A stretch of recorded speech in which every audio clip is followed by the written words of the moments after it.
pessoal, boa tarde. Vamos lá, continuar. Então, até para situar também um pouco o pessoal que está chegando hoje, até agora nas aulas anteriores nós falamos sobre derivadas, sobre definição de derivada e algumas interpretações que a gente acha importante e que muitas vezes não são tão evidenciadas nos cursos de cálculo 1. E falamos também daquelas propriedades relacionadas com derivadas de máximos e mínimos, crescimento e decrescimento. São as aulas que tem até agora, que depois vocês podem ver lá no Google Classroom, beleza? Mas assim, essa parte da matéria, da disciplina, a gente está falando sobre, eu vou ter até um título nesse slide principal aí, que é como as derivadas aproximam coisas. E porque tudo que a gente está falando aqui, a gente vai falar hoje do polinomio de Taylor, e semana passada nós falamos de crescimento e decrescimento, isso tem a ver com essa ideia fundamental da derivada, que é a gente ter uma coisa linear aproximando uma coisa não linear. Isso está aqui no caso das funções de R em R, são as que nós estamos estudando por enquanto, é a ideia de reta tangente, né? Ou a reta que melhor aproxima o gráfico que nós vimos em cálculo 1, beleza? Aí, nas aulas anteriores, nós falamos um pouquinho sobre o que isso quer dizer, essa ideia de melhor, por que aquela reta é a que melhor aproxima o gráfico, beleza? Tranquilo? E na aula passada, nós começamos a falar sobre assim, o que isso possibilita, né? Então, isso possibilita muitas coisas, porque essa ideia, que eu falei, que essa ideia de aproximação linear, né, como eu falei, é uma ideia fundamental do conceito de derivada, ela permite, por meio dessa aproximação, ela permite que nós estudemos propriedades de objetos não lineares, observando as propriedades dos objetos lineares que hoje aproximam. Tranquilo? Então, esse estudo de crescimento e decrescimento é um caso típico disso, né? Então, o que a gente faz? A gente consegue concluir, sob certas condições, uma função é crescente quando a inclinação da reta que a aproxima é positiva, né? Então, isso é um exemplo típico disso que eu estou falando, né? Vamos dizer assim, para que serve derivada? Para isso, beleza, pessoal? Tranquilo? Mas isso acontece em muitos outros contextos, né? Essa ideia da gente obter propriedades do comportamento de algo que é não linear, olhando para as propriedades daquilo que é linear e o aproxima, acontece em muitos contextos, né? Onde a gente usa a ideia de derivada, né? Por exemplo, a gente vai falar aqui mais para frente de derivadas de dimensão superior, ou seja, derivadas de funções do Rn no Rn. Nesse caso, como a gente vai falar, a derivada, que eu já dei esse spoiler algumas vezes, a derivada de uma função do Rn é uma matriz, né? E isso também tem várias aplicações. Por exemplo, quando a gente tem um sistema dinâmico, né, que é basicamente um sistema de equações diferenciais, que modela muitas coisas nas várias áreas da ciência. De forma geral, esses sistemas são muito complicados, né? São super não lineares. Mas a gente consegue, por exemplo, classificar a natureza dos pontos críticos, que são, por exemplo, pontos críticos atratores, repulsores, olhando para a derivada daquele sistema, que no caso é uma matriz. Beleza, pessoal? Fez sentido isso? Isso a gente não vai falar aqui não, né? Só estou dando um exemplo assim para falar que essa ideia, né, de aproximação de algo não linear por algo linear é uma ideia muito poderosa. Dentro da matemática tem muitas aplicações. Tranquilo? Certo? Tá, e a aplicação mais básica é essa que a gente tem calculando, de crescimento e decrescimento, e pontos máximos e mínimos, tá? Mas isso vai muito além disso. Beleza, pessoal? Ok, pergunta. Beleza, legal. Tá. Então, que a gente vai falar hoje do polinômio de Taylor, quem lembra de ter estudado polinomios de Taylor já na graduação? Não? Eles estão fazendo com eles? Estão fazendo que cálculo? Eu já estou no final já. Ah, ou seja, cálculo 3 é. Mas vocês já viram isso em algum cálculo polinomios de Taylor? Não. Não lembro? Você não? Não tem que cálculo é isso. Mas vocês, na matemática... No 2, na matemática. Cálculo 2. No início do cálculo. É. Tá. Série sequência polinomial. Esse cálculo 2 que é uma salada, né? Não, não, aqui. Série sequência polinomial do nada, superfície. Nada a ver uma coisa. Tranquilo, tá? Mas então, quem lembra de ter visto de cálculo polinômio de Taylor, qual é a impressão que vocês têm? Qual é a lembrança que vocês têm do polinômio de Taylor? Magia, tá? Eu lembro da fórmula, e aí eu lembro que tinha um resto, e é isso. Tá, o que mais? Vocês? Danilo. Bom, eu lembro que eu até comentei aqui na primeira aula que foi através do polinômio de Taylor que eu fui entendendo, né? E sempre que a gente está falando do cálculo, das derivadas, as análises que a gente está fazendo são sempre locais, assim, não tem global. Isso é uma coisa que, quando eu estudei o polinômio de Taylor, foi uma coisa que estava um pouco na minha cabeça. Mas é muito importante, você aprendeu alguma coisa legal. Sim. E também, tipo assim, eu entendi que, bom, o polinômio de Taylor, grosso modo, serve para você clonar uma função de uma certa região. E aí, na hora eu pensei, bom, se eu posso fazer isso no polinômio, então o cara poderia deixar fazer isso sempre, né? Só que eu lembro que no cálculo lá você meio que obrigado a não. Isso aqui você tem que fazer de outra forma, você não pode fazer usando o polinômio de Taylor, para ficar rápido. Ah, então vamos conversar sobre isso. Beleza, pessoal? Mas então, o seu cálculo já foi além do...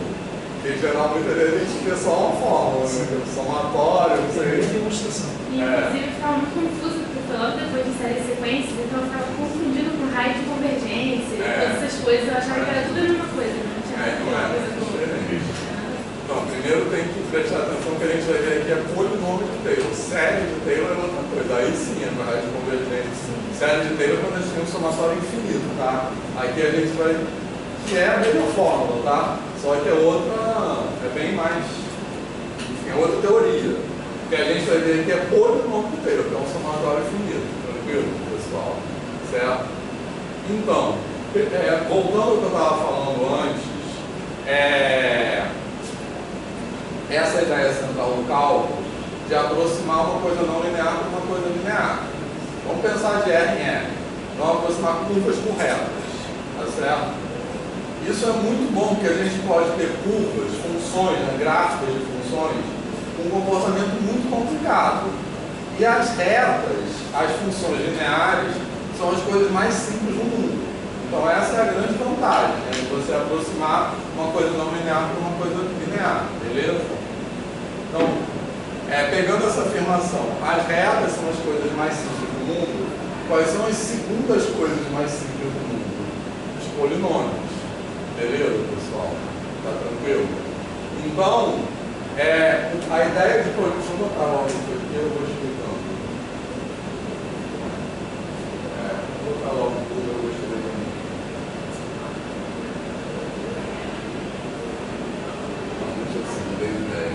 A ideia de...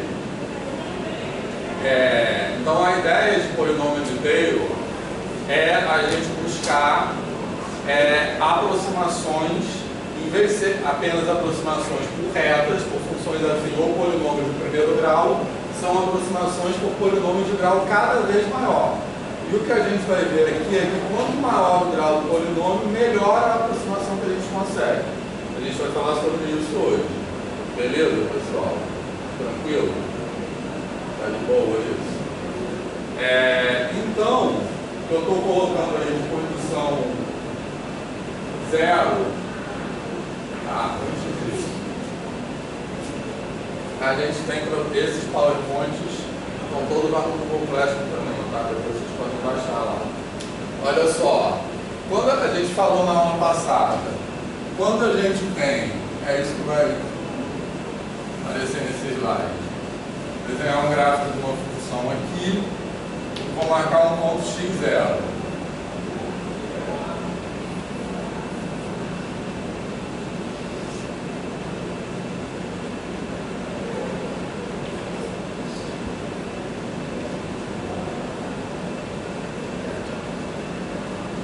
Beleza?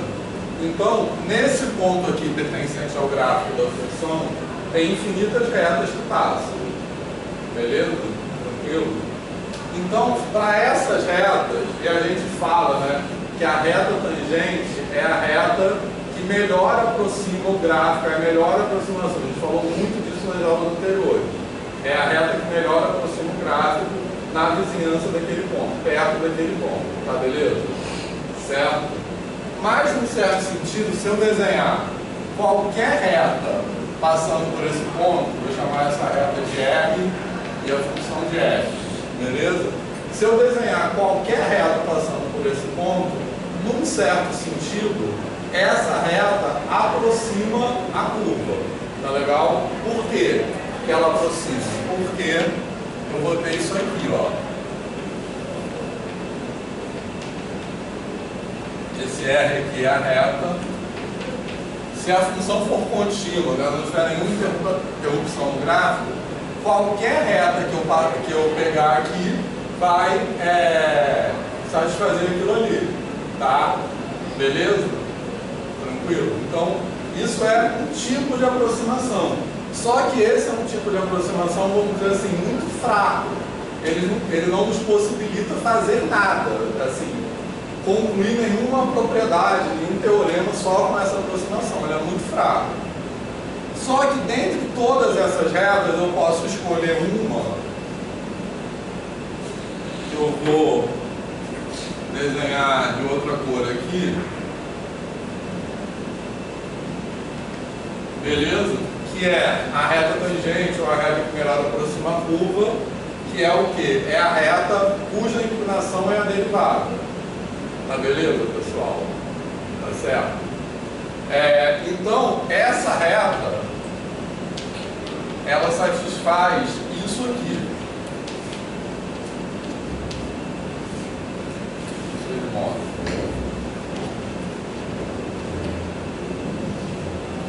Beleza? Isso aqui que é a própria definição de derivada, tá tranquilo?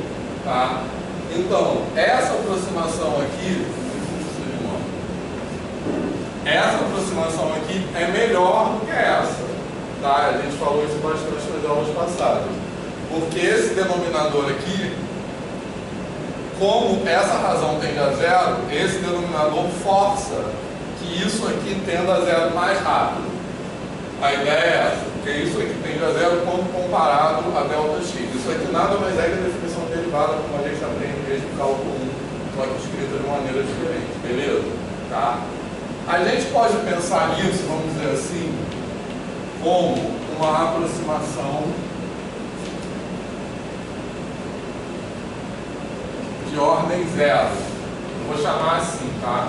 Eu vou chamar isso aqui de uma aproximação de ordem 1. Beleza, pessoal? Tranquilo, essa de ordem 1 seria melhor que a de ordem 0, ela é mais forte. Então essa de ordem 0, ela não nos permite fazer nada. E essa aqui já permite algumas coisas. Por exemplo, como eu falei agora há pouco, estudar crescimento e crescimento máximo e mínimos. Beleza? Tranquilo? Só que quando a gente está brincando aqui com uma reta, a gente está buscando a reta que melhor aproxima a curva. Para fazer essa busca, no caso de uma reta, a gente só tem dois parâmetros que a gente pode alterar. Um deles é que, como a gente está trabalhando só com retas, a gente só pode mexer no ponto onde a reta passa, que é esse aqui, beleza? Ele tem que passar por x0, f de x0, tranquilo, pessoal? E na inclinação. Então a gente fixa a reta passando por esse ponto e a gente pode variar essa inclinação até que a gente obtenha a reta mais parecida com a curva localmente. Tá de boa isso? Tranquilo? Tá? Certo? Agora, qual é a ideia do polinômio de Taylor? Vamos dizer assim, num primeiro momento, em vez de buscar a melhor reta, a reta que melhor aproxima a curva, a gente vai buscar a parábola que melhor aproxima a curva. Vamos pensar, depois a gente vai buscar de grau N qualquer, tá de boa? Certo, pessoal? E qual é a vantagem disso? Que intuitivamente falando, com uma parábola, a gente pode conseguir uma aproximação melhor do que uma reta. Por quê? Porque o gráfico, uma maneira de pensar é assim, que o gráfico de uma parábola é mais maleável que o gráfico de uma reta, concorda? Ou algebricamente, porque no caso de uma parábola, nós temos 3 parâmetros que a gente pode mexer, não mais um, que é o ponto onde ela passa, tranquilo? A inclinação naquele ponto. E qual é o terceiro parâmetro que a gente pode mexer numa parábola?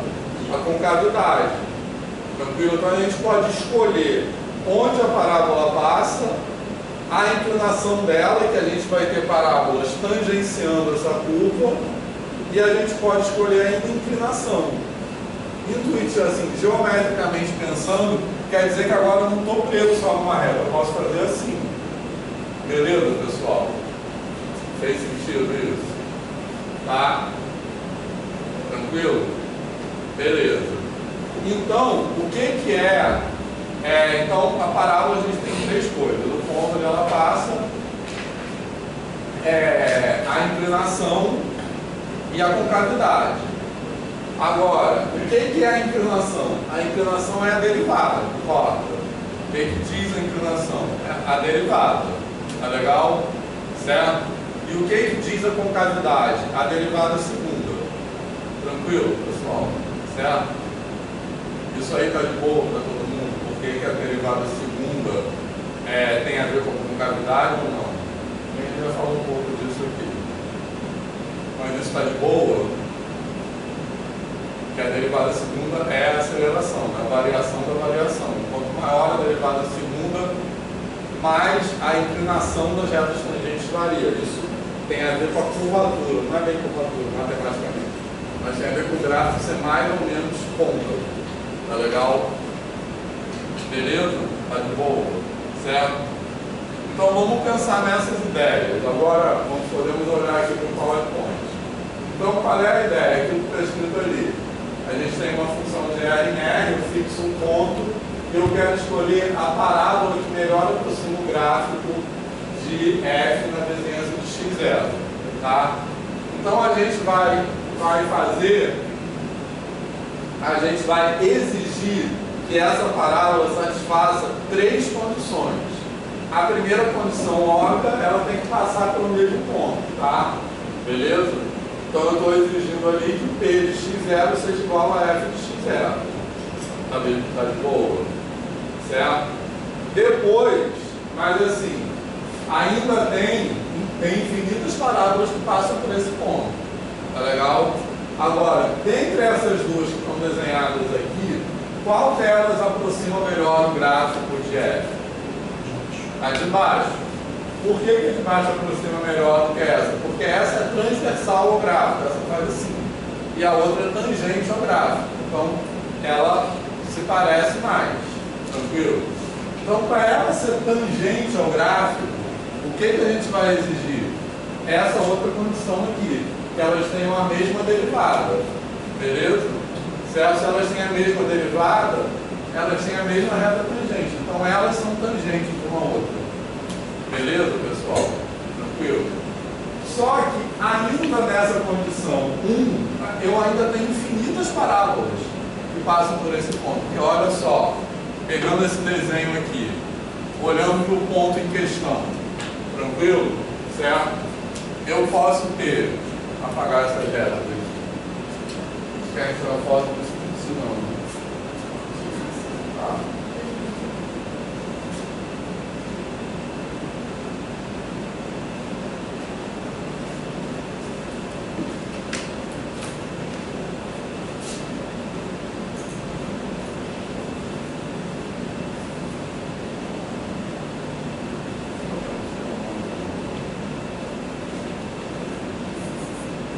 Tá, então olha só, eu posso ter, tá, pensando nessas duas condições aí, eu posso ter uma parábola aqui assim,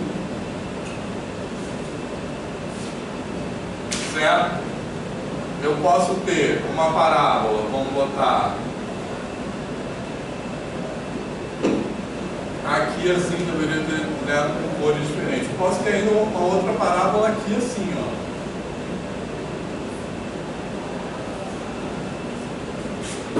Tá de boa isso?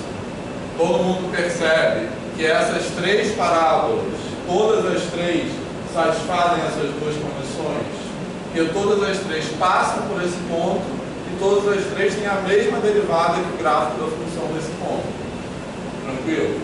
Agora, visualmente, qual delas vocês acham que melhor aproxima o gráfico dentre essas três? Essa aqui embaixo certamente não é a pior, né? Dessas três. Concorda? Mas dessas duas aqui, qual vocês acham que melhor aproxima o gráfico? Tá do meio. Tá do meio. Beleza? Na verdade, não importa muito isso, mas dá para perceber que eu vou conseguir uma que parece mais com o gráfico do que as outras. Qual é o critério para isso? Além de exigir a derivada primeira, exigir. Então, ali eu estou desenhando isso, esse desenho é basicamente isso, duas. Eu vou exigir ainda que elas tenham a mesma concavidade. Tranquilo? Beleza? A mesma concavidade quer dizer o quê? A mesma derivada segunda. Tá legal, pessoal? Certo? Então, esse é o critério para a gente escolher a parábola que melhor aproxima o gráfico. Dentre todas as parábolas do mundo, eu vou escolher primeiro uma que passe por aquele ponto, só que eu tenho infinito. Dentre essas, eu vou escolher uma que tenha a mesma inclinação, a mesma tangente, só que eu ainda tenho infinito. Aí, dentre essas infinitas, eu escolho uma que, além disso, tenha a mesma concavidade. Beleza? Tranquilo? Então, por enquanto, eu vou pensar nessa parábola como aquela que melhor aproxima o gráfico. Tá de boa, pessoal? Certo? Então, agora eu vou descobrir os coeficientes dessa parábola aí, dessa parábola. Tá? Certo? Aí, posso apagar esse desenho? Esse desenho aqui. Tá?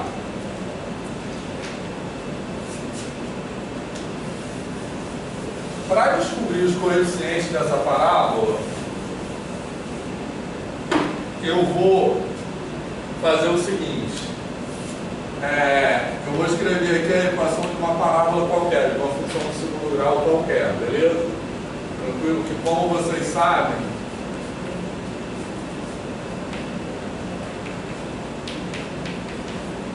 uma equação de segundo grau qualquer é assim. Tranquilo? Beleza? Tá? E qual é que eu vou fazer aqui? Eu vou descobrir quem tem que ser esses coeficientes A, B e C de tal forma que essas três condições sejam satisfeitas. Beleza, pessoal? Certo? Tranquilo? Só que antes de começar a fazer conta, eu vou fazer na verdade, uma mudança de variáveis. Esperta, só que não escrevo como mudança de variáveis, é isso que eu estou fazendo. Para essas contas serem mais suaves, tá? Serem mais tranquilas. E, em vez de escrever a parábola assim, eu vou escrever a parábola assim, ó.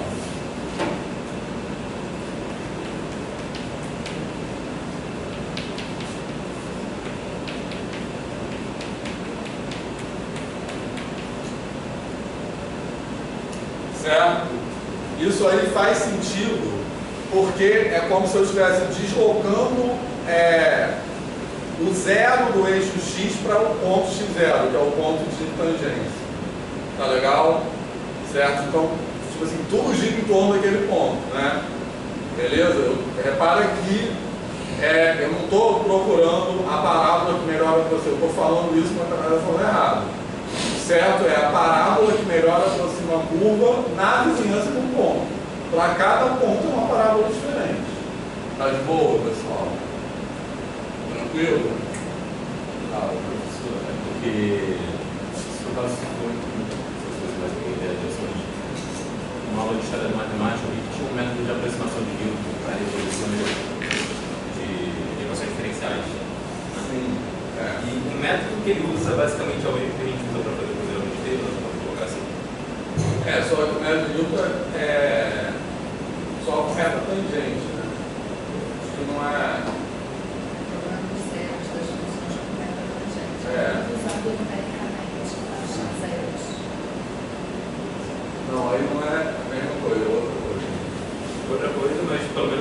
processo ali ritualístico. Sim. A gente vai ter que estar. Mas aí é isso, é para achar a raiz, né? Você vai desenhando a reta tangente, acha um ponto de interseção com o invertido, vai fazendo tem uma coisa que converge. No final é isso, uma aproximação ali naquele espacinho. Sim.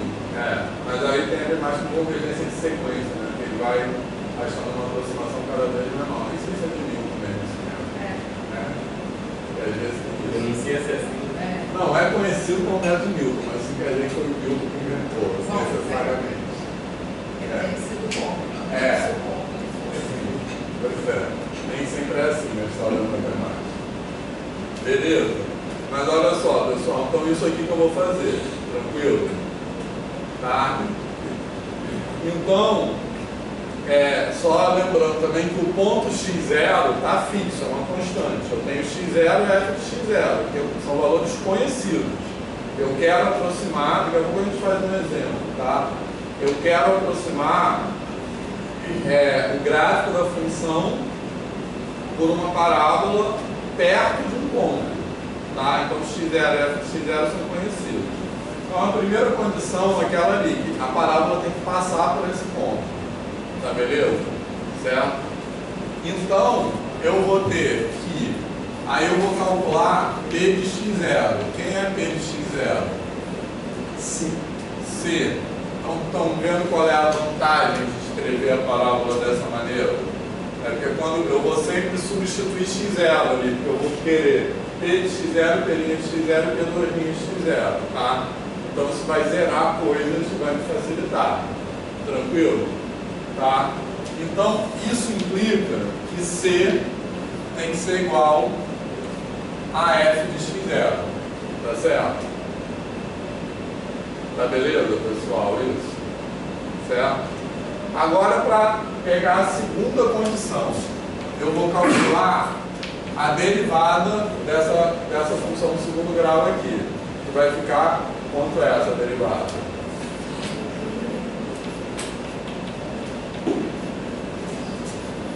Beleza?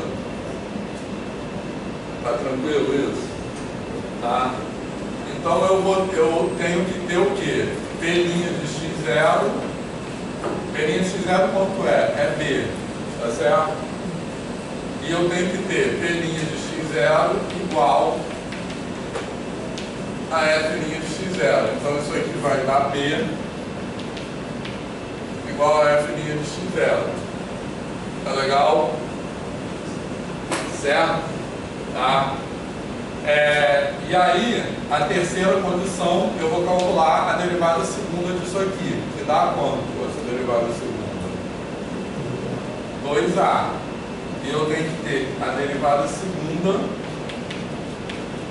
igual a F' de x0. Então eu vou ter que ter A igual a F' de x0 sobre 2.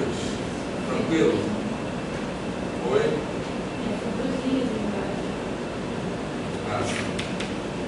Obrigado. Beleza? Beleza, pessoal? Tá de boa? Certo? Então a gente chega à seguinte fórmula: P de x igual a F' de x0 sobre 2, x menos x0 ao quadrado, F' de x0, x menos x0 mais F de x0. Tranquilo, pessoal? Lembrando que esse F de x0, F' de x0 e F2' de x0 são números, tá? Porque isso aí é constante, está fixo. Tá de boa isso? Tá? Então, recapitulando, pensando de uma maneira que por enquanto é puramente geométrica, a gente chega à conclusão que dentre todas as parábolas que passam por aquele ponto, essa é a que melhor aproxima o gráfico da função. Tá beleza? Por que critério eu estou falando isso? Que essa é a parábola que melhor aproxima o gráfico da função. Porque essa é a parábola que tem essas três condições. Ela tem o mesmo valor, tem a mesma derivada primeira, tem a mesma derivada segunda. Então, esses critérios me permitem argumentar que essa parábola é aquela cujo gráfico é mais parecido com o gráfico da função perto daquele ponto. Fez sentido isso? Sim? Tranquilo? Tá? Mas, daqui a pouco, a gente vai demonstrar um teorema que dá uma precisão matemática maior a essa afirmação que eu acabei de falar. Tá legal? Porque o que a gente vai demonstrar é que essa parábola, ela satisfaz isso aqui, ó.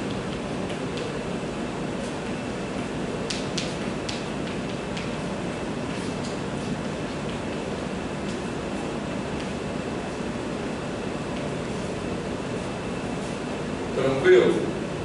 Tá? A gente vai demonstrar isso aí. Tá? Agora, olhando para essa aproximação e essa, qual das duas é melhor, na verdade? Assim, a de baixo. Tranquilo? Então eu vou chamar isso de uma aproximação de ordem 2.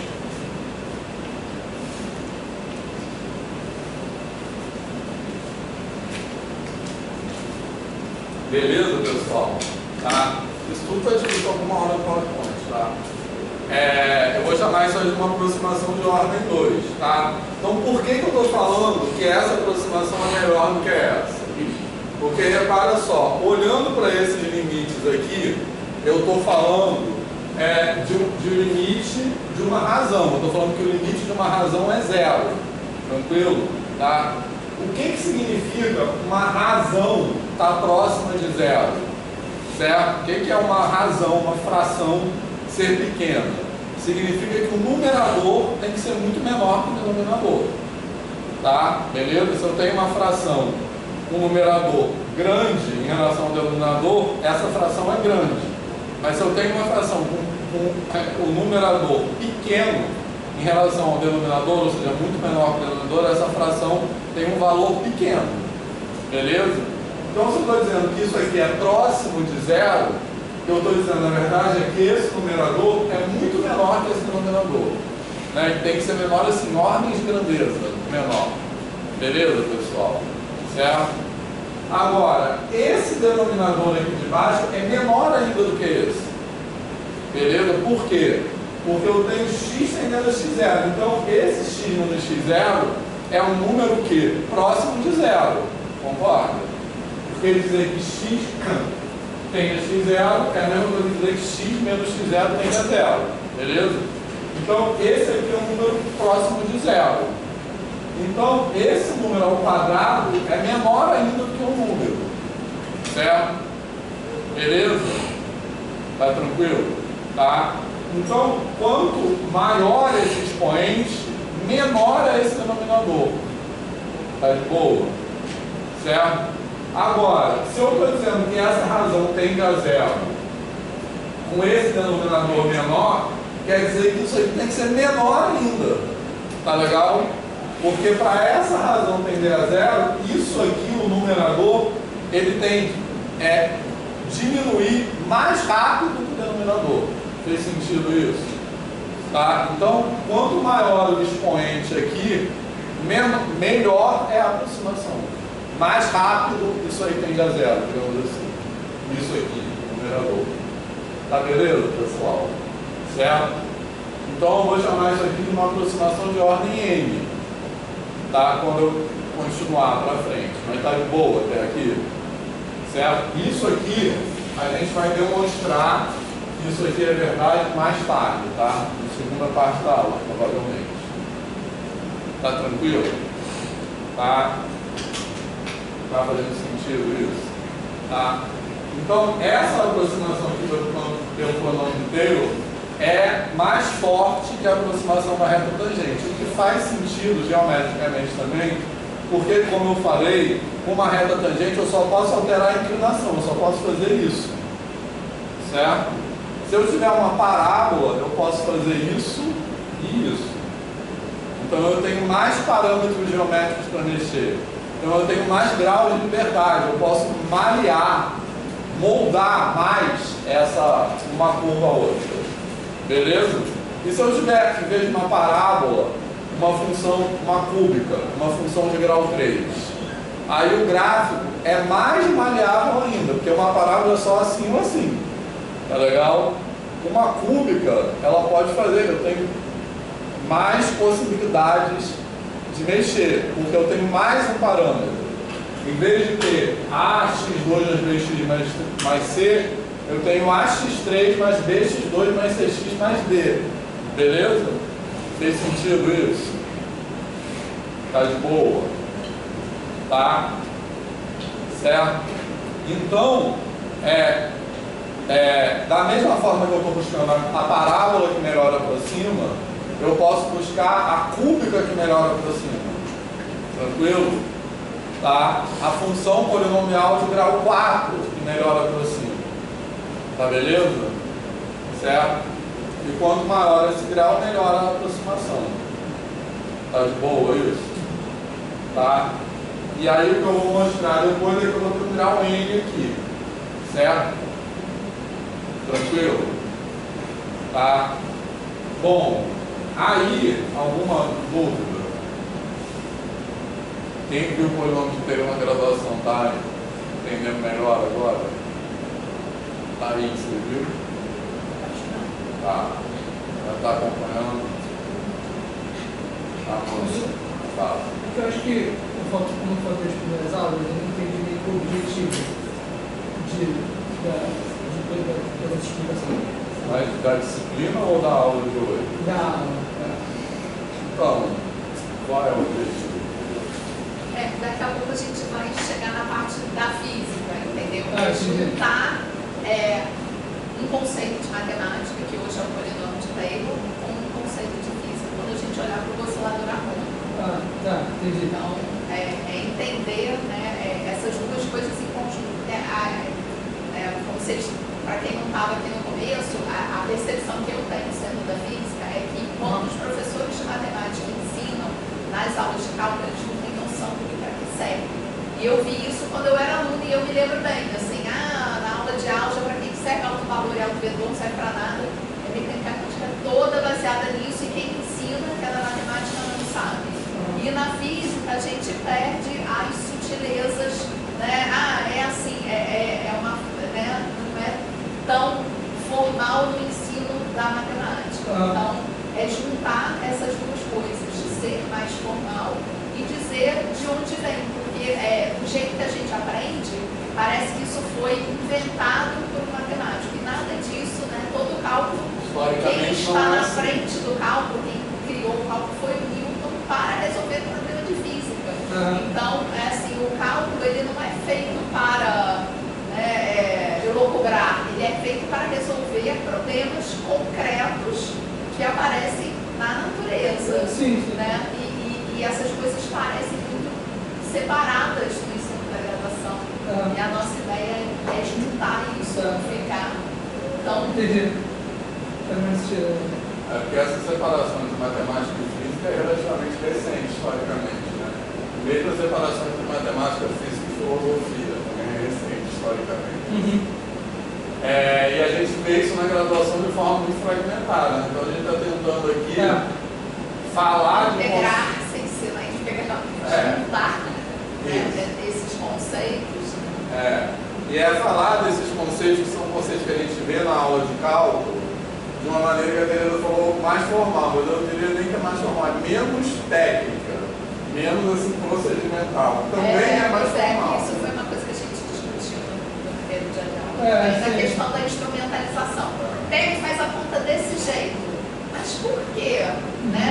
Então, e a gente acha que para quem vai ser professor do ensino médio é muito importante entender os porquês, porque claro que você não vai dar derivada na sala de aula, mas você entendendo os porquês, você consegue motivar o aluno quando ele for estudar cinemática ou dinâmica, ou como a gente vai falar mais tarde, né, de forças conservativas, que eu vou falar um pouco hoje e mais especificamente da força da mola. Né?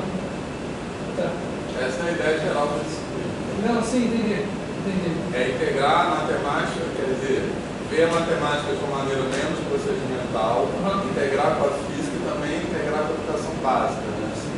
Porque, tipo assim, você não vai falar isso na educação básica, né? Vocês são alunos de licenciatura, não é Érica, não. Mas vocês são de licenciatura, né? Isso. Então, vocês não vão falar isso na educação básica. Mas a gente espera que a maneira que a gente está falando disso aqui tenha algum desdobramento sobre como a gente fala de matemática e física na educação básica. Inclusive o trabalho final vai ser esse, né? Que a gente Pegar uma dessas ideias que a gente discute aqui, vai discutir durante o período e pensar em uma coisa que vocês podem levar para a educação básica e comprar mais isso, né? Uma ideia, né, das muitas que vão surgir aqui. Sim. Beleza? Tá. Posso apagar tudo isso aqui? Então, agora, deixa eu só fazer mais uma pontinha. Depois eu vou fazer uns exemplos para sendo exponencial, aí você fala. Tem que ver se você quer que eu fale antes dos exemplos. Eu acho que os exemplos estão mais concretos. Mas os exemplos que eu quero mostrar no GeoGebra também. Então, olha só, pessoal.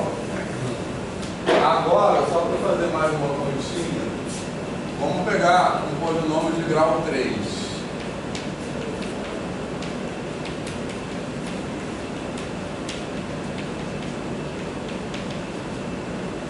Beleza? Então, a ideia intuitiva, geométrica, por enquanto, que eu estou usando, é assim. Generalizando o que eu acabei de falar sobre parábola, certo? Eu quero aproximar uma função qualquer para uma função polinomial de grau n. Tranquilo? Certo? É só fazer outra coisa que eu esqueci de falar no começo, que eu também acho que dá mais sentido a isso. Uma coisa que eu acho que muitas vezes a gente não pensa, e é uma coisa muito, acho que importante para a educação básica, inclusive, que é o seguinte: em matemática, a gente tem, por exemplo, os números.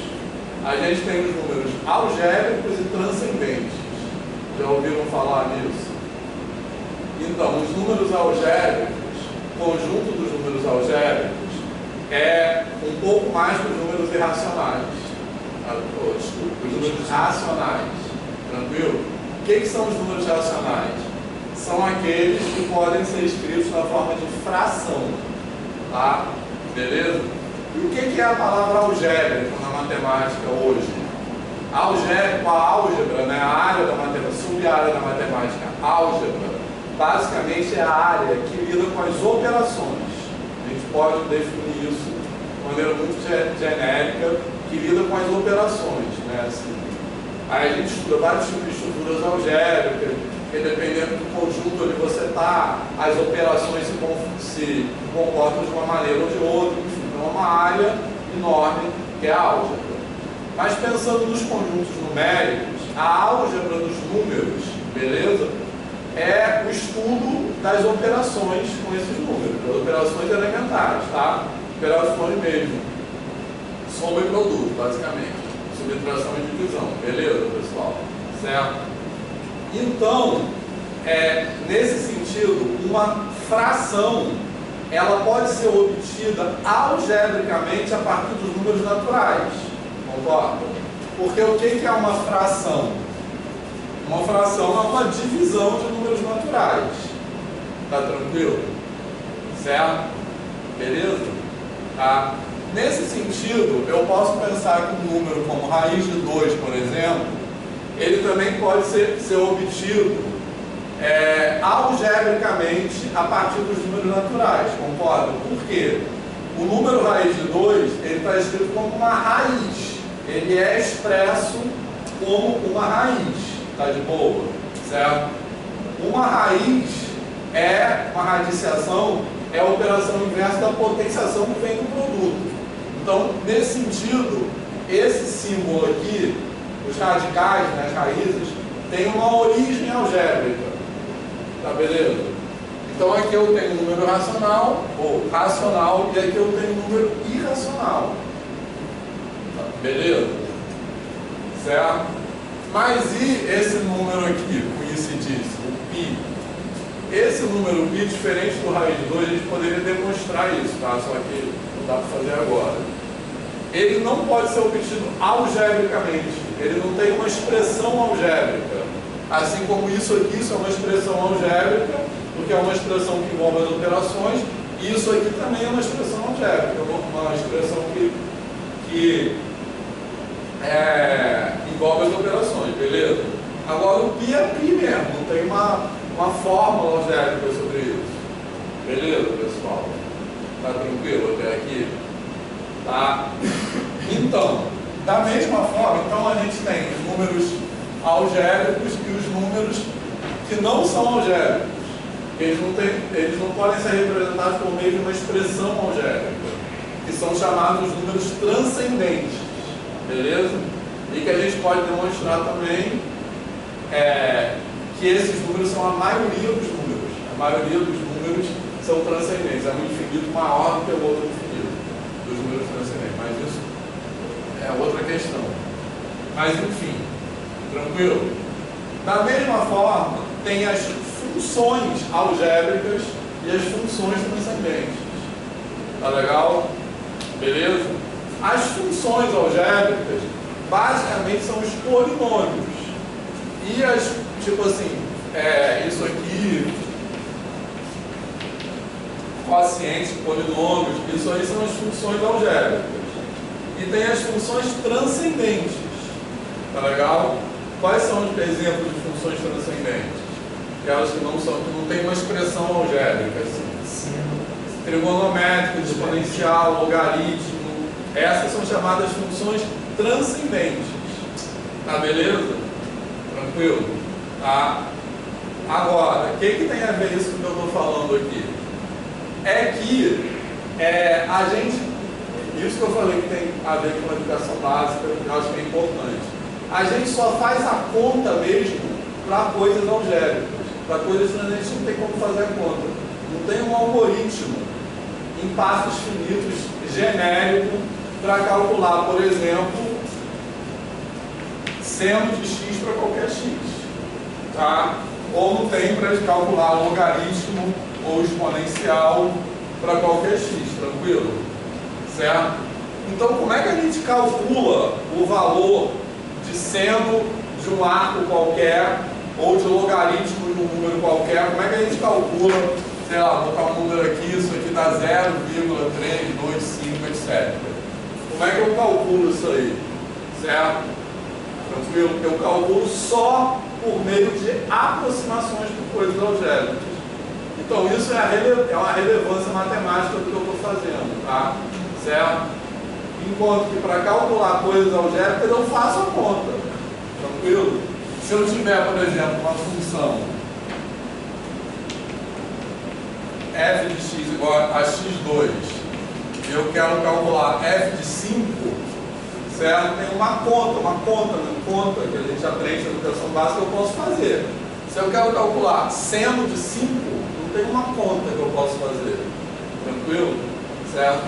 Então, todas as coisas, quando a gente tem a calculadora e a gente aperta o botão lá, seno de tanã, é porque aquele aplicativo, aquele software, tem embutido nele um algoritmo que calcula aquilo por meio de uma aproximação por coisas algébricas. Fez sentido isso? Então, eu acho que isso é bem relevante, inclusive para a educação básica. Então, isso também é uma aplicação do polinômio de Taylor, tá? Que se der tempo a gente vai falar hoje. Tranquilo? A gente consegue calcular os valores de funções transcendentes aproximando o polinômio de Taylor com quantas casas decimais a gente quiser. Tá de boa? Certo? Então, estou falando isso com mais uma maneira de dizer, por isso que aproximar por coisas, por polinômios é tão importante. Então, aquilo que eu falei no começo. A gente tem coisas não lineares ou coisas transcendentes que são mais complicadas, então a gente aproxima por coisas mais simples que nos permitem fazer coisas. Mas eu acho que essa reflexão é uma coisa que a gente não pensa, né? A única coisa que a gente faz efetivamente a conta são as 4 operações, o resto não. O resto a gente só aproxima. Certo? Acho que a gente não pensa muito nisso. Beleza, pessoal? Certo? Então, aí, vamos continuar aqui. É uma observação legal, né? Pois é, eu nunca tinha pensado nisso. A gente pega e usa a calculadora, bota o número na calculadora, pode um resultado, e é isso, acabou. Acho que uma Da onde calculadora vem? faz aquela conta. Uma experiência que eu tive na educação básica, inclusive, foi numa aula de física. Eu estava falando de vetores, né? A gente vê vetores no ensino que a gente vê em física. E eu sempre usava trigonometria, né? Sempre. E aí o professor foi ensinar aquela tabelinha, né, dos ângulos notáveis, sempre assim, tangente, cantor musiquinha, não sei o que, sempre faz isso. Só que eu lembro que a forma como ele me explicou na época me confundiu muito. Porque ele falou o seguinte, cara, nunca vou esquecer. Ele virou e falou assim, essa tabela, ela tem esses valores aqui, mas a gente não faz essa conta. Por quê? Porque é uma conta muito difícil de fazer. Foi assim que ele explicou. Mas o que aconteceu? Os matemáticos fizeram essas contas e aí acharam esses valores e aí a gente coloca na tabelinha porque eles só precisam decorar e aplicar nas questões. E aí eu fiquei pensando, que conta? Porque estava primeiro pensando, que conta que eu faço? Então, seno de 30, eu fiquei, cara, que conta que eu faço para conseguir chegar no resultado de que o seno de 30 graus é aquele ali? E aí, depois de muito tempo, quando eu entrei para a graduação, eu descobri que não tem que fazer conta nenhuma. Tu desenha um negócio e você mostra pelo desenho que tem que ser daquele jeito. Teorema explicável. E eu fiquei muito chocado, assim, porque na época eu fiquei, cara, que conta maluca que tem que fazer para chegar no 30 e chegar em raiz de não sei o quê. E não é uma conta, sabe? Isso é muito doido. Isso é muito usado, às vezes, por livros didáticos, mesmo por professores, esse argumento de autoridade. Os matemáticos fizeram contas. Matemática.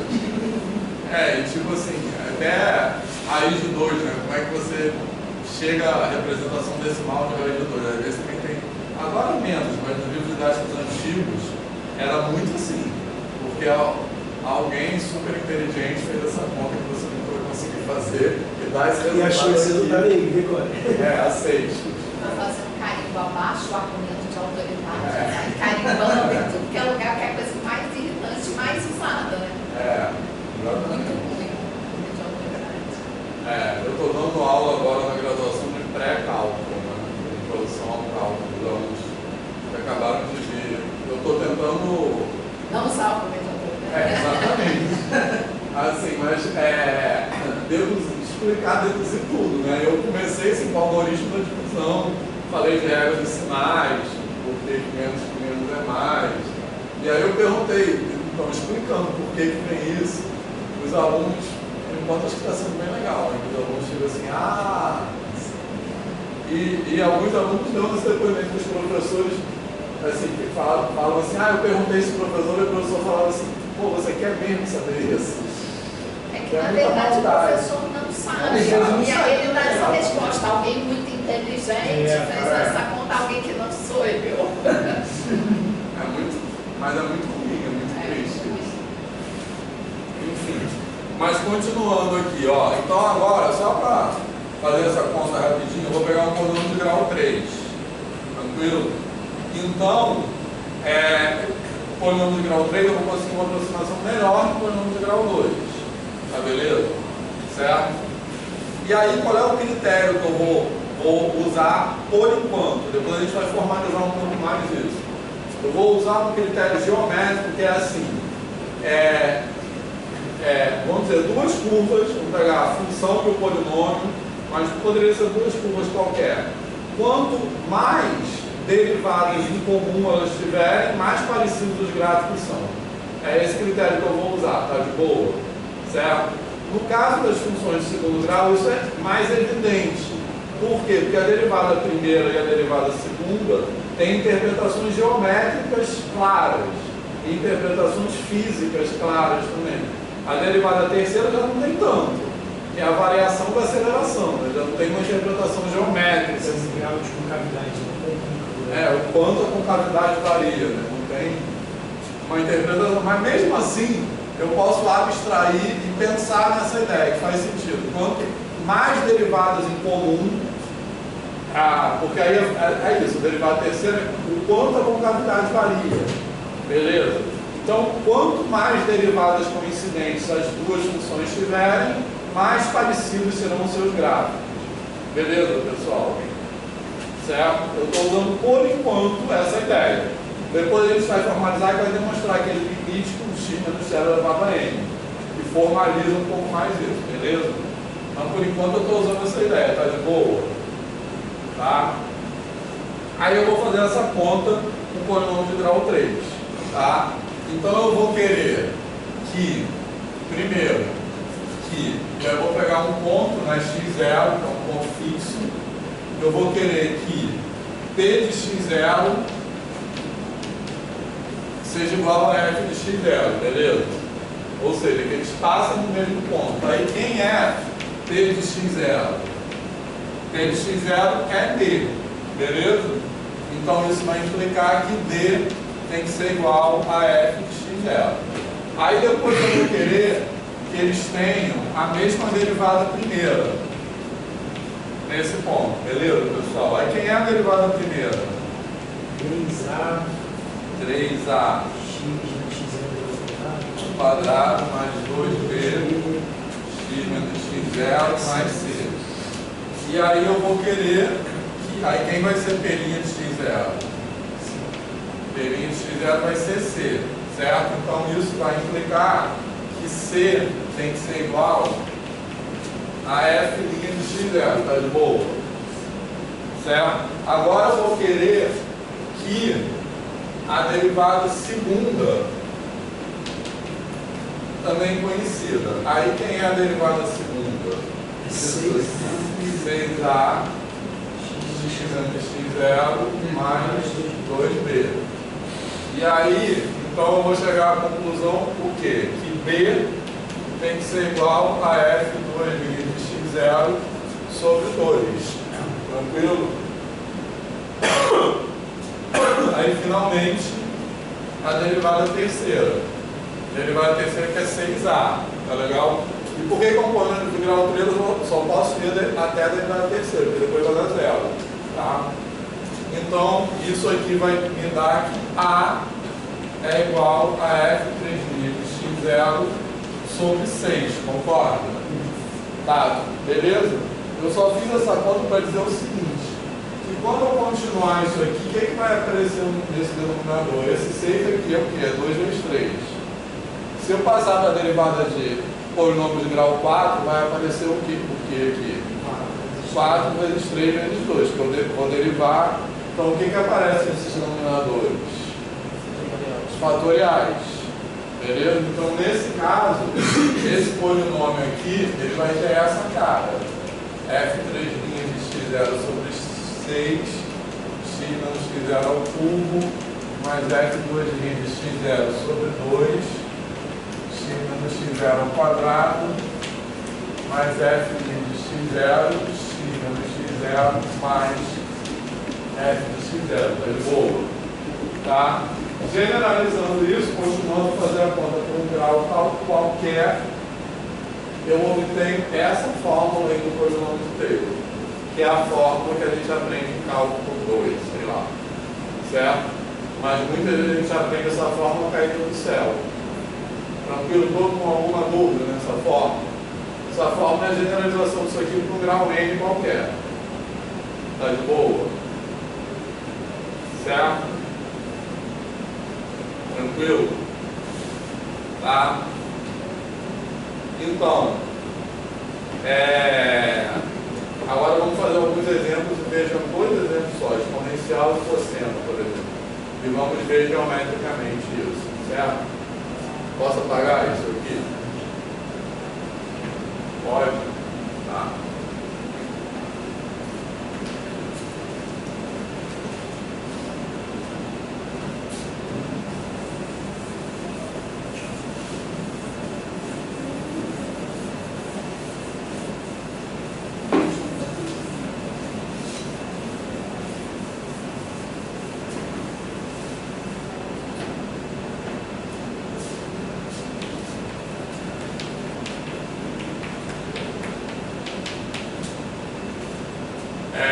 Vamos pegar então um exemplo da função exponencial. Eu sempre tenho que dizer a função no ponto, tá? Porque, como eu falei, o polinômio, assim como a reta tangente, o polinômio teve a generalização de reta tangente, tá? O polinômio, assim como a reta tangente, ele sempre aproxima a função na vizinhança de um ponto. Tá beleza? Certo? Então vamos calcular o polinômio de Taylor em torno do ponto x0, que eu vou ter ponto x0 que é o ponto que tem um valor bonitinho. Tá? É por isso. Assim, vai dar 1 ali. Tranquilo? De grau 3, por exemplo. Beleza? Então, eu tenho que calcular aqui é a derivada terceira, certo? Só que as derivadas de qualquer ordem disso aí vão dar a própria função exponencial. Então, eu vou ter que f de x0 vai ser igual a f' de x0, que vai ser igual a f2' de 0.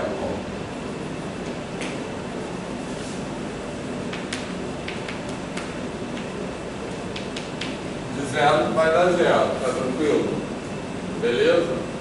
Tá? Então, o polinômio de Taylor de grau 3, por exemplo, aliás, de ordem 3, é melhor dizer, e não de grau 3, eu já vou dizer por quê, tá? Ele vai ficar o quê? Vai ficar, então, olhando para aquela fórmula ali, tá? Vou começar pela derivada de ordem 3, que é 1, certo? Então, vai ficar 1/6, certo? De x menos x0 elevado a n. Tranquilo? Só que x0 é 0. Então, vai ficar 1/6 de x3, beleza? Certo? Mais 1/2 de x2 mais x mais 1. Tranquilo, pessoal? Certo? Esse é o polinômio de Taylor de grau 3 da exponencial. Certo? Agora vamos ver o que é legal. Vamos ver isso graficamente. Isso Tá. aí é f de 0, que é igual a f de 0, que é igual a f de 0, isso é igual a 1 no final. Tá. Calma aí.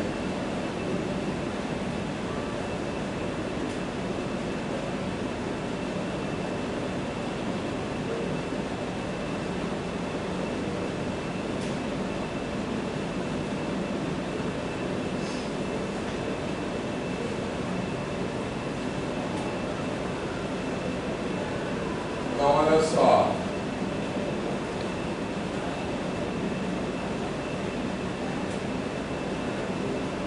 Olha só, então isso aí eu já deixei essa tela pronta do GeoGebra, tá? Essas telas de GeoGebra também estão lá no Google Classroom. E aqui eu tenho o gráfico da função exponencial, que está desenhado em azul, certo?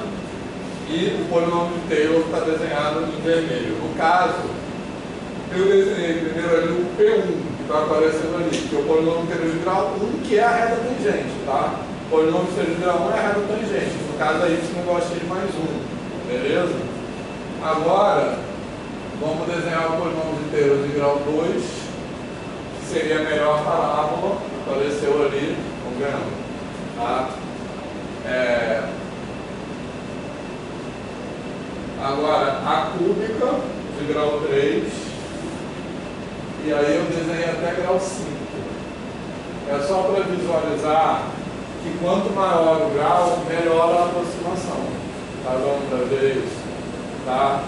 É legal também, depois dar zoom em torno daquele ponto. Pegar um negócio bem pequenininho. E é legal também desenhar esses três cores diferentes. É só chegar lá no GeoGebra e alterar a cor. E para ver como as aproximações vão, quanto maior o grau, vão ficando melhores. Beleza? Tranquilo? Então, olha só, pegando até aquela coisa que eu falei da função transcendente agora há pouco, a gente pode pensar o seguinte: quanto maior o grau, duas coisas. Quanto maior o grau, melhor a aproximação. Beleza? Tá? E também, quanto mais perto o ponto x estiver no ponto x0, melhora a aproximação também. Beleza? Tranquilo? Então, essa aproximação aí é no ponto x0 igual a 0, beleza? Tranquilo? Eu estou desenhando aí. Se eu pegar um ponto x igual a 10, essa aproximação aí vai ser horrível. Tá? Quer dizer, vai ser, por exemplo, se eu olhar essa reta aqui, x igual a 10, que não aparece aí, tá muito longe. A reta está muito longe do gráfico da função exponencial, tá de boa? Agora, se eu pegar x igual a 0,1, essa aproximação aí vai ficar muito melhor. Tá beleza, pessoal? Certo? Agora, suponha que eu queira calcular E elevado a meio, por exemplo. E elevado a meio, eu quero calcular isso aqui com, digamos, 5 casas decimais de precisão. Tá de boa? Certo? Tranquilo? Então, tem um teorema que a gente vai, de repente, só demonstrar, não vou demonstrar, a demonstração dele é super longa, mas que a gente, de repente, vai ver. Tem um teorema que me permite determinar o seguinte: eu suponho que eu queira calcular E elevado a meio, como eu disse, com 5 casas decimais, certo? Aí eu vou usar esse polinômio inteiro em torno do zero. Por que em torno do zero? Porque no zero ele tem uma cara simples, porque E elevado a zero é 1, tá legal?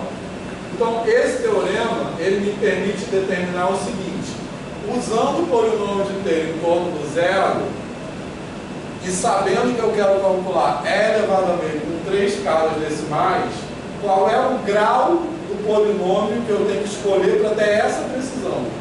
Fez sentido? Então, eu vou fazer uma conta lá que vai me garantir o seguinte: eu quero saber isso aqui com 3 casas decimais exatos.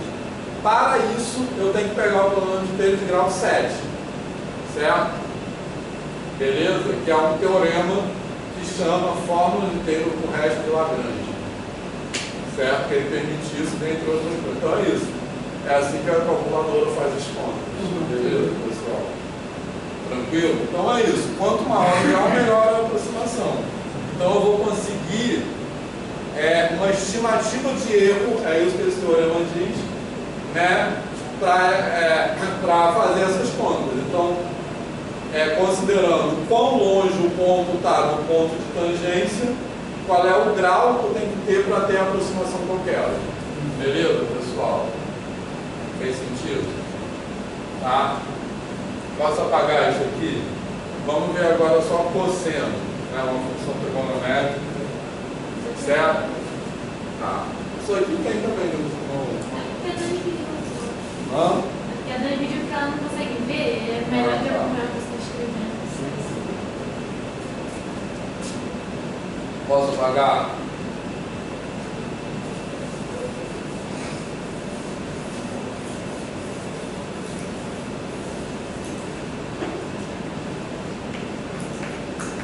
Então agora vamos fazer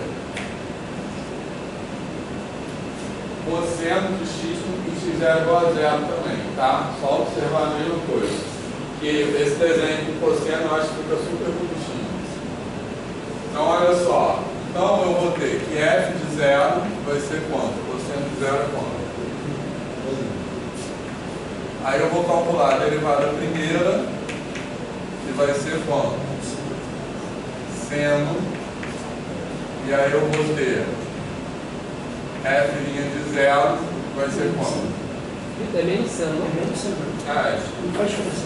Menos seno. Foi mal. Oi?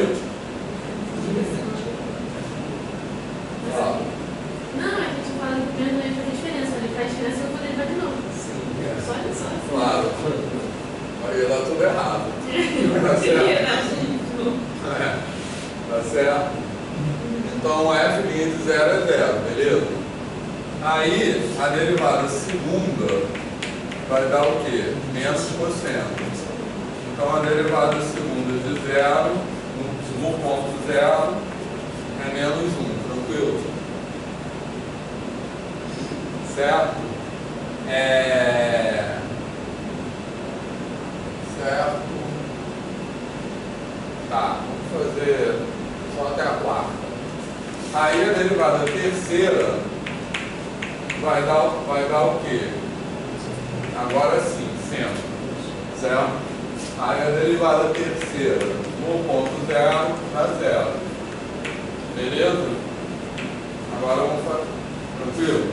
Vamos fazer a derivada quarta e parar. A derivada quarta vai dar cosseno. Por quê? Porque aqui ela volta à função inicial. Então daqui para frente vai se repetir. Tá? Então a derivada quarta.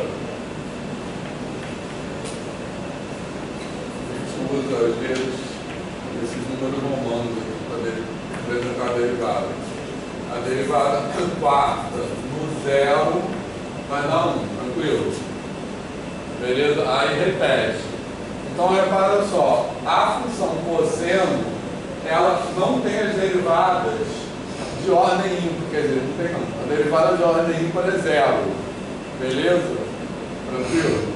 Então, se eu for escrever um polinômio de Taylor, aí agora que eu quero explicar por que eu estou falando ordem e não grau, certo?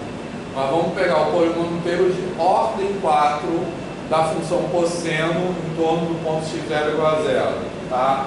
Ele vai ficar assim, então eu vou botar 1 sobre 4 fatorial, eu não sei quanto é, tá?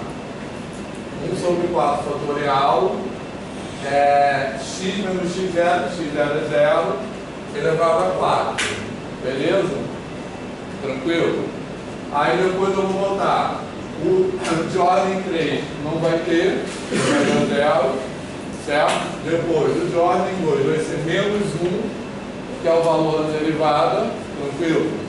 Sobre 2 fatorial, x menos x0 ao quadrado, tranquilo? Beleza? E f de x0 é 1, certo? Então, esse aqui é o polinômio de Taylor de ordem 4, tá? Que no caso, ele também é de grau 4, tá? Mas aí, se eu perguntar para vocês qual é o polinômio de Taylor de ordem 5, qual é? De ordem 5 é igual a esse, porque a derivada quinta é 0. Então, o polinômio de Taylor de ordem 5 é isso aqui. Tranquilo? Então, o de ordem 5, na verdade, é de grau 4, porque o coeficiente, que seria o coeficiente de x elevado a 5, dá 0. Tranquilo, pessoal? Tá? Por isso que eu estou usando ordem e não grau, porque grau do polinômio é o expoente do maior potência, né? Assim. Então, isso aqui não seria de grau 5, certo? Mas dentre todos os polinômios de grau 5 ou de grau menor ou assim, que menor aproxima, por acaso eu não tenho coeficiente 0. Tranquilo? Então, tipo assim, quando eu procuro a melhor parábola, a parábola que menor aproxima, isso pode dar uma reta, porque pode ter derivada segunda igual a 0. Tranquilo? Por isso que eu estou usando a palavra ordem. Certo, pessoal? Agora eu vou ver isso aqui no computador. Depois tem de seno aqui que eu não vou fazer. Mas quando for seno, vai acontecer o contrário, tá? Aí os de ordem par que vão zerar. Tranquilo? Vai ter só os de ordem ímpar, tá? Faz sentido também porque o cosseno é uma função par, o seno é uma função ímpar, né? O gráfico do cosseno é simétrico axialmente, né? Em relação ao eixo y. E o gráfico do seno tem uma simetria central, né? Simétrica em relação ao eixo. Beleza? Mas enfim, vamos lá. Cosseno. Devia ter colocado cores diferentes.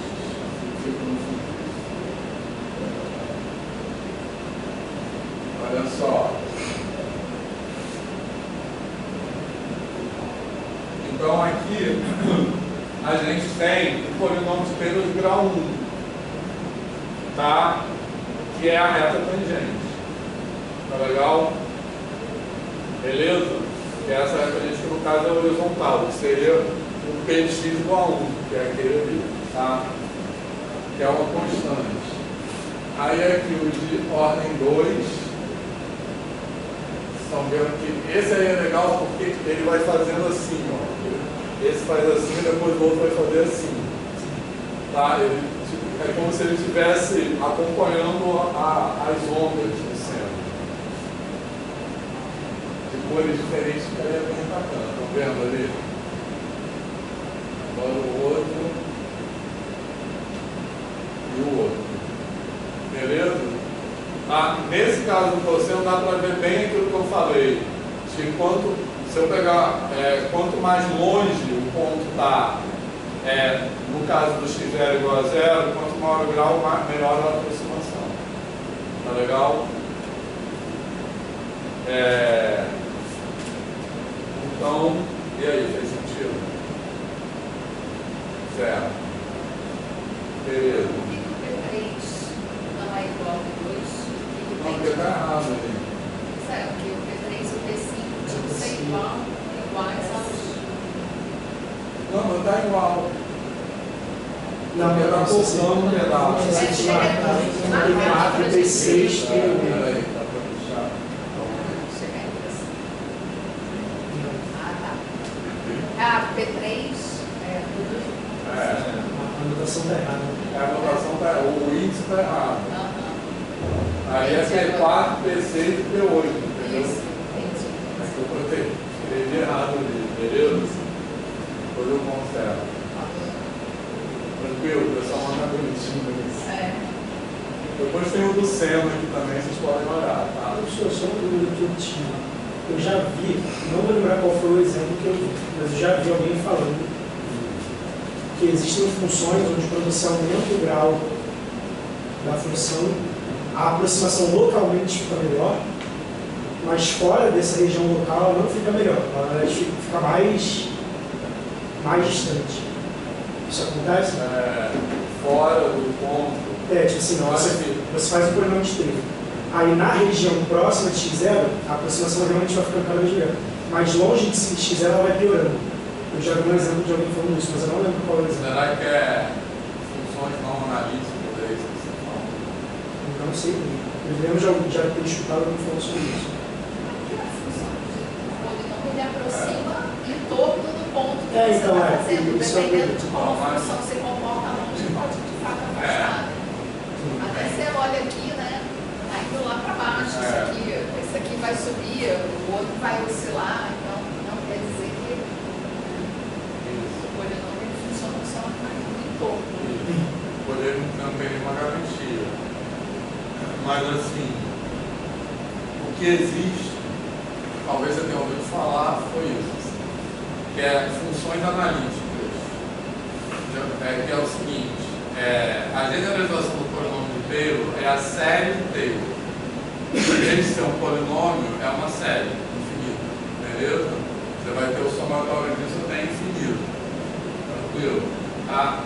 Aí, para ter o polinômio de Taylor de grau n, você precisa que a função seja de classe Cn. De classe Cn quer dizer que ela tem até a derivada de ordem n contínua. Porque para calcular o polinômio de Taylor de grau n, você tem que poder calcular até a derivada de ordem n, beleza? Então, isso são chamadas funções de classe Cn. Para você ter a série de Taylor, você tem que ter o que a gente chama de uma função de classe sem infinito. Todas essas aí são seno, cosseno, que tem todas derivadas. Beleza? Pode derivar infinitamente essa função. Só que aí tem um raio de convergência, porque aí como é a série de Taylor, não é mais o polinômio de Taylor, você tem que ver onde ela converge. Certo? Beleza? De forma geral, o que a gente consegue demonstrar é que existe um raio em torno do ponto x0. Esse raio tem uma fórmula que tem a ver com lim, enfim. Tem uma fórmula que, dentro daquele raio de convergência, a série de Taylor converge para o próprio valor da função. Ela coincide com a função. E fora desse raio, não. Talvez seja isso. Entendi. Entendeu? Então aí ela aproxima, não coincide. certo? Esse polinômio T1 é igual ao gráfico, ele aproxima o gráfico. Agora, a série de Taylor, ela é igual ao gráfico, beleza? Só que dentro de um raio, tá tranquilo? Certo? E aí, essas são chamadas funções de classe sem infinito, tem todas derivadas. Agora, existem também funções de classe sem infinito que o raio de convergência do polinômio dele é zero, ou seja, ele só coincide no ponto mesmo. Então, fora do ponto, a série diverge, certo? Aí, as funções mais bem comportadas do mundo são as chamadas funções analíticas, que são aquelas que são de classe sem infinito, têm todas derivadas, e a série de Taylor converge em algum raio. Beleza? Essas são chamadas funções analíticas. Que elas são como se fossem polinômios de grau infinito. Entendeu? Essas aí todas são, seno, cosseno. Mas a gente não vai falar disso aqui, tem que fazer escolhas. Quer começar agora ou intervalo? Se eu quer fazer um intervalo, porque são 5 para as 3, talvez fazer um intervalo. Aí fala o que você vai falar.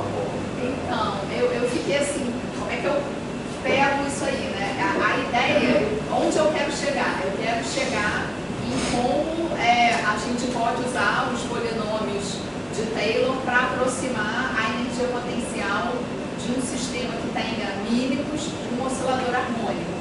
E isso é muito importante porque o oscilador harmônico é um sistema físico que a gente sabe resolver, isso é uma raridade, apesar das pessoas acharem o contrário.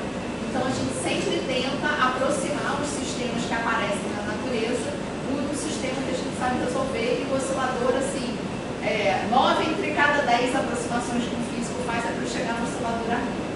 E aí eu fiquei muito assim, da onde que eu começo, né? E aí se eu já coloco o U de X, e aí eu resolvi começar falando da conservação da energia num campo gravitacional, e aí acho que vai dar esse tempo aí.